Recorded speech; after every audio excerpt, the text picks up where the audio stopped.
Hi friends, once again welcome back to ജെയിം journey. മൂന്ന് സിനിമകളുടെ അപ്ഡേറ്റ് മാത്രമാണ് പറയാനുള്ളത്. ആൻഡ് ഈ പറയുന്ന മൂന്ന് സിനിമയും ഇന്ന് അറിയാവുന്നതിൽ വെച്ച് അല്ലെങ്കിൽ അപ്ഡേറ്റുകൾ വന്നത് പ്രകാരം, സിനിമ റിലീസ് ഡേറ്റുകൾ പ്രഖ്യാപിച്ചത് പ്രകാരം നമ്മൾ വളരെ പ്രതീക്ഷയോടെ കാത്തിരിക്കുന്ന വളരെയധികം ഹൈപ്പുള്ള സിനിമകളാണ്, ഇന്ത്യൻ സിനിമകളാണ്.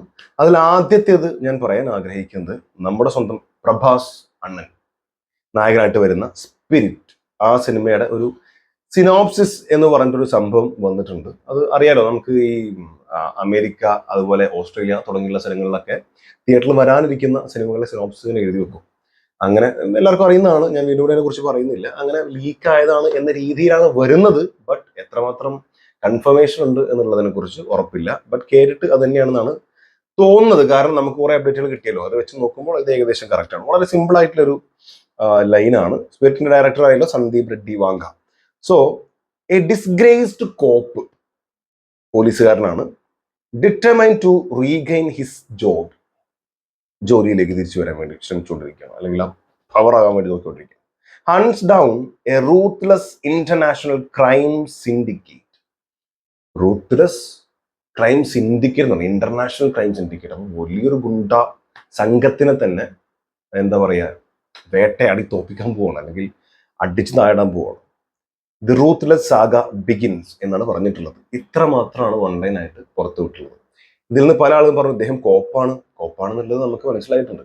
ഇദ്ദേഹം കോപ്പാണ്, ആ കോപ്പല്ല, കോപ്പ്, പോലീസുകാരനാണെന്നുള്ളത് ആദ്യമേ പറഞ്ഞു കേട്ടുള്ളതാണ്. റാങ്ക് ഒന്നും അറിയില്ല, IPS കാരനെന്ന് പറയുന്നുണ്ട്, IG എന്നൊക്കെ പറഞ്ഞ ആൾക്കാർ. IG ഒന്നും അത് സാധ്യതയില്ല, കാരണം അത്തരത്തിലൊരു ക്യാരക്ടർ ആ രീതിയിലല്ലല്ലോ. ഇപ്പോൾ IPS ഒക്കെ ആകുമ്പോൾ നമുക്കറിയാം കുറച്ചും കൂടെ ഒരു പവർഫുൾ പരിപാടികളൊക്കെ കാണിക്കാൻ പറ്റുന്ന ഒരു മേഖലയാണ്.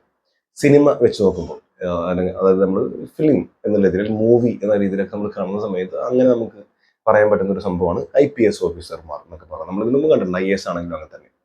അപ്പോൾ പോലീസുകാരൻ എന്നുള്ളത് ആദ്യമേ വന്ന സംഭവമായിരുന്നു. ബട്ട് നമ്മൾ അറിഞ്ഞിരുന്നു എന്ന് പറഞ്ഞാൽ പോലീസുകാരനാണെങ്കിൽ ഇപ്പോൾ ഇത് വെച്ച് നോക്കുമ്പോൾ ഓൾറെഡി വന്നിട്ടുള്ള കാര്യം എന്ന് പറയുന്നത് ഒരു സാധാരണ പോലീസുകാരനല്ല, ഇദ്ദേഹം വളരെ റൂത്ത്ലെസ് ആയിട്ടുള്ള ആൾ തന്നെയാണ്.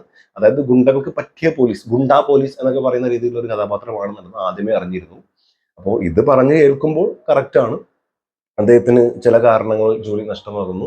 ആ ജോലിയിലേക്ക് തിരിച്ചു വരണം എന്നുണ്ടെങ്കിൽ ഇത്തരത്തിൽ ഇവരെ മുഴുവൻ അടിച്ചു തുരത്തേണ്ട ആവശ്യമുണ്ട് എന്നുള്ളൊരു അവസ്ഥ വരുന്നു. അല്ലെങ്കിൽ അദ്ദേഹത്തിന് നഷ്ടപ്പെട്ടു പോയ ഒരു പദവിയുടെ, അല്ലെങ്കിൽ എന്താ പറയാ, ആ വിശ്വാസത്തെ തിരിച്ചു വരുത്തണമെങ്കിൽ അദ്ദേഹത്തിന് ഇങ്ങനെ ഇവരെ തോൽപ്പിക്കേണ്ട ഒരു അവസ്ഥ വരുന്നു. അദ്ദേഹം തുനിഞ്ഞിറങ്ങുകയാണ്, ഇത് അടിച്ചു തകർക്കുന്നു, മൊത്തം സിറ്റി ക്ലീൻ ചെയ്യുന്നു. ആൻഡ് ഹീസ് കോപ്പ് പ്രഭാസ്. അങ്ങനെയൊക്കെയാണ് പറഞ്ഞു കേൾക്കുന്നത്. എന്തായാലും നെക്സ്റ്റ് നമുക്ക് പറയാനുള്ളത് കൂലിനെ കുറിച്ചിട്ടാണ്. കൂലിനെ കുറിച്ച് പറയുമ്പോൾ ഒന്ന് ഈ ഒരു പോസ്റ്ററാണ്. ഒന്നുമില്ല, ഇത് പോസ്റ്റേഴ്സ് എന്ന് പറയുന്നത് നിമ്മ ഉപേന്ദ്ര എന്ന് പറഞ്ഞിട്ട് നമ്മുടെ ഉപേന്ദ്ര അണ്ണൻ, നിമ്മ ഉപേന്ദ്ര, നമ്മുടെ ഉപേന്ദ്ര ആണോ, നിങ്ങളുടെ ഉപേന്ദ്ര അല്ലെ, നിങ്ങളുടെ ഉപേന്ദ്ര. അപ്പൊ പുള്ളിന്റെ ഒഫീഷ്യൽ ഇൻസ്റ്റാഗ്രാം പേജിൽ പുള്ളിക്കാരൻ ഇട്ടിട്ടുള്ള ഒരു 7-8-9 പോസ്റ്റേഴ്സ് ഉണ്ടായിരുന്നു. അതായത് ഇപ്പൊ നടന്നിട്ടുള്ള ഓഡിയോ ലോഞ്ചിൽ നമ്മുടെ രജനീകാന്ത് അടക്കം സംസാരിക്കുന്ന മൈക്ക് പിടിച്ച് നിൽക്കുന്നതിന്റെ രജനീകാന്ത്, ആമിർ ഖാൻ, സൗബിൻ ഷാഹിർ, ഉപേന്ദ്ര, അതുപോലെ ഉപേന്ദ്ര ഉണ്ടായിരുന്നു, കറക്റ്റ് ഓർമ്മ കിട്ടും, പുള്ളിക്കാരൻ ഇല്ലേ.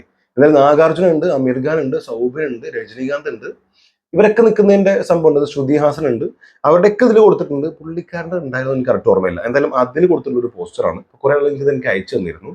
ഇത് ഓഫ് കോഴ്സ് കൂലിയുടെ ഭാഗമായിട്ട് വന്നിട്ടുള്ള പോസ്റ്റർ തന്നെയാണ്, എന്നാൽ ഇത് എഡിറ്റ് ചെയ്ത് വന്നിട്ടുള്ള ഒരു സാധനം കൂടിയാണ്. ഒഫീഷ്യലി അവർ എനിക്ക് തോന്നുന്നത് സൺ പിക്ചേഴ്സിലൊന്നും ഇറക്കിയിട്ടില്ല എന്നാണ് എൻ്റെ വിശ്വാസം. ഇത് ഫാൻ മെയ്ഡ് ആയിട്ടുള്ള, എന്നാൽ വളരെയധികം ശ്രദ്ധ നേടിയിട്ട് ഒരു പോസ്റ്റർ ആണെന്നാണ് എൻ്റെ വിശ്വാസം. തെറ്റാണെങ്കിൽ ക്ഷമിക്കുക. എന്തായാലും ആ പോസ്റ്ററാണ്. ആൾക്കാർ റിയാക്ട് ചെയ്യാൻ പറഞ്ഞുകൊണ്ട് ഞാൻ അവിടെ വെച്ചതേ ഉള്ളൂ. ആൻഡ് എന്താ പറയാ, നമ്മൾ വളരെ അൺഎക്സ്പെക്റ്റഡ് ആയിട്ട് ഞാൻ വെറുതെ ഇങ്ങനെ ഇൻസ്റ്റയിൽ നോക്കിയപ്പോഴാണ് നിമ്മ ഉപേന്ദ്രണ്ണൻ ഇത് ഇട്ടിട്ടുണ്ട് എന്നുള്ളത് ഞാൻ കണ്ടത്. അതുകൊണ്ട് അത് എടുത്ത് ഉൾപ്പെടുത്തിയെന്നുള്ളൂ. ഇനി ഇതിനെക്കുറിച്ച് പറയുകയാണെങ്കിൽ ഇന്നലെ ഇതിന്റെ വീഡിയോ, അതായത് ഇതിന്റെ ഒരു എന്താ പറയാ, ഒരു ഡീകോഡിങ് അല്ലെങ്കിൽ ഇതിന്റെ സ്റ്റോറി ഇതാണെന്ന് പറഞ്ഞിട്ട് പല ആളുകളും പറഞ്ഞു കേട്ടതും നമ്മൾ അറിയുന്ന ആളുകൾ പറഞ്ഞു, ഞങ്ങൾ തമ്മിൽ ഫ്രണ്ട്സുകൾ തമ്മിൽ ഡിസ്കഷനും, അതല്ലാതെ എനിക്ക് ട്രെയിലർ കണ്ടത് തോന്നിയിട്ടുള്ള കാര്യം എല്ലാം കൂടെ മിക്സ് ചെയ്ത് പരിപാടിയും പറഞ്ഞിട്ടുണ്ടായിരുന്നു. അപ്പോൾ കുറെ ആൾക്കാർ പറഞ്ഞു ഇങ്ങനെയൊന്നും ഒരിക്കലും കഥയാവില്ല, 100% അങ്ങനെ കഥയാണെങ്കിൽ നമുക്ക് പോയിട്ട് ഡയറക്റ്റ് ചെയ്താൽ പോലെ. നമുക്ക് തോന്നുന്ന കാര്യങ്ങൾ, നമുക്ക് കണ്ടപ്പോൾ നമ്മുടെ ഉള്ളിലേക്ക് വന്നിട്ടുള്ള കുറച്ച് കാര്യങ്ങൾ നിങ്ങളുമായിട്ട് പങ്കുവെക്കുക എന്നുള്ളത് മാത്രമാണ് അതിന്റെ ഉദ്ദേശം. ആൻഡ് ഒരു കാര്യം ഉറപ്പാണ്, നമ്മൾ പറഞ്ഞതിൽ പല കാര്യങ്ങളും അതുപോലെ തന്നെ വരും, നോ ഡൗട്ട്. അതിൽ പല ആൾക്കാരും പറഞ്ഞ ഒരു കാര്യം എന്ന് പറയുന്നത് ഉപേന്ദ്രയുടെ മകളാവാൻ സാധ്യതയുണ്ട് നമ്മുടെ ശ്രുതി ഹാസൻ എന്ന് പറഞ്ഞിട്ട് കുറെ ആൾക്കാർ വന്നു. അങ്ങനെയാണെങ്കിൽ ട്രെയിലർ തന്നെ നിങ്ങൾ നോക്കിയപ്പോൾ കണ്ടിരുന്നോ സത്യരാജിന്റെ കൂടെ ഡാൻസ് ചെയ്യുന്ന ഒരു സംഭവം ഉണ്ട്. അപ്പൊ സത്യരാജിന്റെ മകളാണെന്നുള്ള രീതിയിൽ. പക്ഷെ അത് അങ്ങനെയാണ് എന്ന് എനിക്ക് തോന്നുന്നില്ല. അത് ചിലപ്പോൾ മിസ്ലീഡ് ചെയ്യാൻ വേണ്ടിയിട്ട് ലോക്കിയണ്ണൻ മനഃപൂർവ്വം ചെയ്തതാണെങ്കിൽ, അങ്ങനത്തെ ഒരു സീൻ വേറെ എന്തെങ്കിലും സാഹചര്യത്തിലുള്ളതാണെങ്കിലോ അവരൊക്കെ ഫ്രണ്ട്സ് ആയിരിക്കും. കാരണം രജനീകാന്ത് പറയുന്നുണ്ട് നിന്റെ അത് നിനക്ക് അപ്പ ആണ്, എനിക്ക് നൻപൻ എന്ന് പറയുന്നുണ്ട്. അപ്പോ അദ്ദേഹത്തിന്റെ കൂട്ടുകാരനാണ്. അത് ഉപേന്ദ്ര ആണെങ്കിലും സത്യരാജ് ആണെങ്കിലും കൂട്ടുകാരനാണെന്നാണ് അതിന്റെ അർത്ഥം. ആൻഡ് സത്യരാജ് അല്ല ഉപേന്ദ്രയാണ് ഇനി അവിടെ രജനീകാന്ത് പറയുന്നുണ്ടെങ്കിൽ, ഉപേന്ദ്രയാണ് ശ്രുതിയുടെ ഫാദർ എന്നുണ്ടെങ്കിൽ, ശ്രുതിയും സത്യരാജും എന്തിനും ഒരുമിച്ച് ഡാൻസ് ചെയ്തു എന്നാണ് നിങ്ങൾ ഡൗട്ട് എന്നുണ്ടെങ്കിൽ, ഈ സത്യരാജും ഉപേന്ദ്രയും രജനീകാന്തും ഒക്കെ കൂട്ടുകാരന്മാരാണ്. അതെന്തുകൊണ്ടാന്ന് പറഞ്ഞു കഴിഞ്ഞാൽ പുള്ളിക്കാരൻ പറഞ്ഞ ഡയലോഗ് ഉണ്ട് ട്രെയിനിൽ തുടക്കം തന്നെ. 34 വർഷം ഒരാളെ ഓഫ്ലൈനിൽ വെച്ചിട്ട് ഡയലോഗ് ഉണ്ടല്ലോ, ഓഫ്ലൈനിലായിരുന്നു അയാളെ നിങ്ങൾ തോണ്ടിക്കൊണ്ടുവരാമെന്നുള്ള രീതിയിലാണ് പറയുന്നത്. അപ്പോ ഇയാൾക്കറിയാം 34 വർഷമായിട്ട് ഈ കൂലി എന്ന് പറയുന്ന രജനീകാന്തിന്റെ ക്യാരക്ടർ എന്തായിരുന്നു, ദേവ, അയാൾ ആരായിരുന്നു എന്നൊക്കെ ഇയാൾക്ക് അറിയാം, അറിയുന്ന ആൾ തന്നെയാണ്. അതുകൊണ്ട് തന്നെയാണ് ഈ ശ്രുതിഹാസന്റെ അച്ഛൻ മരണപ്പെട്ടതുകൊണ്ട് ഇദ്ദേഹം കൂടെ നിൽക്കുന്നതും ഇത്തരമൊരു ടെക്നോളജി കണ്ടെത്തുന്നതും അത് ത്രൂ ഇവരോട് പഴി വാങ്ങാൻ നോക്കുന്നതൊക്കെ എന്നാണ് എനിക്ക് തോന്നിയിട്ടുള്ളത്. സോ എനിക്ക് തോന്നി ഞാൻ പറഞ്ഞേ ഉള്ളൂ.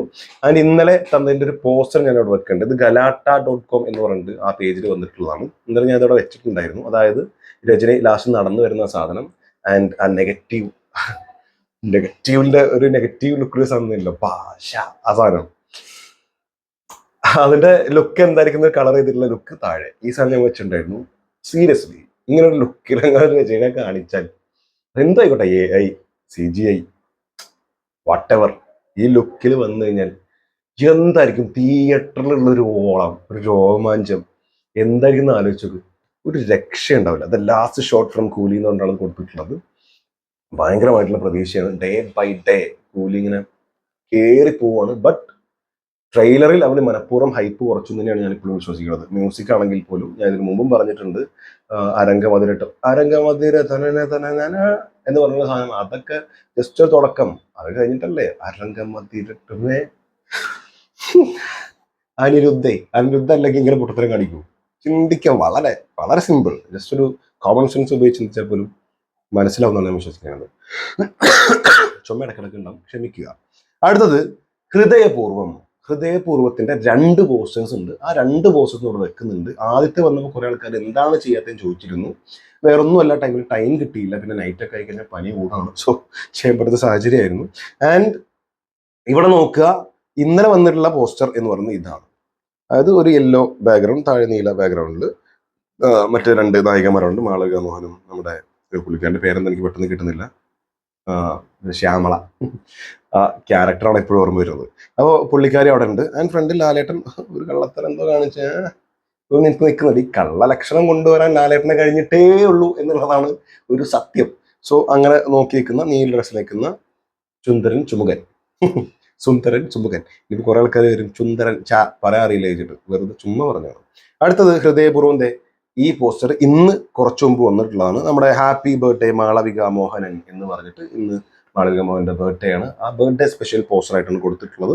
ഭയങ്കര രസമായിട്ടുള്ള ഒരു പാട്ട് സീനിലൊക്കെ ഉള്ളത് തോന്നുന്ന രീതിയിൽ, അല്ലെങ്കിൽ അറിയാലോ ഫീൽ ഗുഡ് ഫിലിംസ് ആകുമ്പോൾ അവരിങ്ങനെ ഇത്തരം കുറെ സീക്വൻസ് നമുക്ക് കാണാം.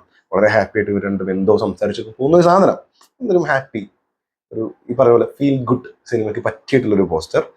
ബാക്ക്ഗ്രൗണ്ട് അല്ല, പൂവിന്റെ റോസ് സാധനവും ബ്ലറായിട്ട് കുറച്ച് ആളുകളും പല പല കളറിലുള്ള ഡ്രസ്സുകളും കളർഫുൾ ആയിട്ടുള്ള പോസ്റ്റർ. ലാലേട്ടന്റെ ശരിയാണെങ്കിൽ ലാലേട്ടന്റെ ഈ ഇതിലെ എല്ലാ സാധനം പോസ്റ്റേഴ്സ് കാണുമ്പോൾ നമുക്ക് ഭയങ്കരമായിട്ടുള്ളൊരു ഒരു ആത്മസംതൃപ്തി കിട്ടുന്നുണ്ട്. കാരണം പുള്ളിക്കാരൻ ഭയങ്കരമായിട്ടുള്ളൊരു കംബാക്ക് ലുക്കിൽ, ഫിസിക്കിൽ അല്ലെങ്കിൽ ഫേസിൽ തന്നെ ഭയങ്കരമായിട്ടുള്ള മാറ്റം കൊണ്ടുവരുന്നു എന്നുള്ളത് ഭയങ്കരമായിട്ടുള്ള പ്രതീക്ഷയുള്ള കാര്യമാണ്, പ്രതീക്ഷ അർപ്പിക്കാവുന്ന കാര്യമാണ്. കാരണം ഇനി അങ്ങോട്ട് വലിയ മാറ്റങ്ങൾ വരും. അല്ല പഴയ ലാലേട്ടൻ ഒരുപക്ഷെ അതുക്കും മുകളിലുള്ള ലാലേട്ടൻ നമുക്ക് കാണാൻ കഴിയും എന്നാണ് നമ്മുടെ പ്രത്യാശ. മാളിക മോഹനാണെങ്കിലും ലുക്കിംഗ് ഗുഡ്. ഞാൻ പറഞ്ഞ പോലെ കാണാൻ നല്ല ഭംഗിയുള്ള നടിയാണ്. ഇപ്പോൾ കുറച്ചായിട്ട് തമിഴിലടക്കം ചെയ്യുന്ന കഥാപാത്രങ്ങളൊക്കെ വളരെ നല്ല കഥാപാത്രങ്ങളാണ്.